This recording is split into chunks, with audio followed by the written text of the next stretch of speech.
pinoproseso na sina Sheila Leal Guo at Cassandra Leong sa Bureau of Immigration dahil sa kanilang immigration violations. Si Cassandra ay kasama ni Alice Guo sa Immigration Lookout Bulletin Order o ILBO. Ayon kay Justice Secretary Crispin Remulla, haharap muna sina Sheila Leal Guo at Cassandra Leong sa mga ehensya ng Executive Department.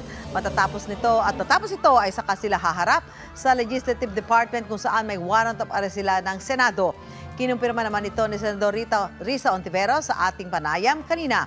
Ayon kay Ontiveros, isang malaking bagay na magiging Senate inquiry kung saan isasalang ang dalawa ay ang pagtatanong kung sino ang mga kasabwat ni Sheila Leal Guo at Cassandra Leong sa paglabas nila sa bansa at kung nasaan na si Alice Guo.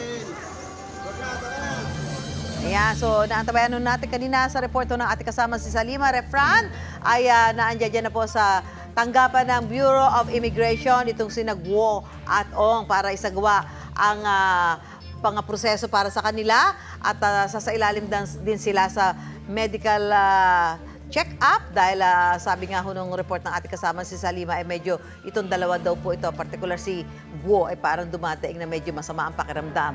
So kakailangan sumailalim sila sa medical check-up at sabi naman ni Senador Risa Ontiveros kanina sa Martes, dahil sa Lunes po ay holiday, ay inaasahang haharap na itong dalawa para sumagot sa mga itatanong sa kanila ng mga senador sa pagpapatuloy ho ng pagdinig ng Senado. So sila po ay naandyan ngayon sa Bureau of Immigration.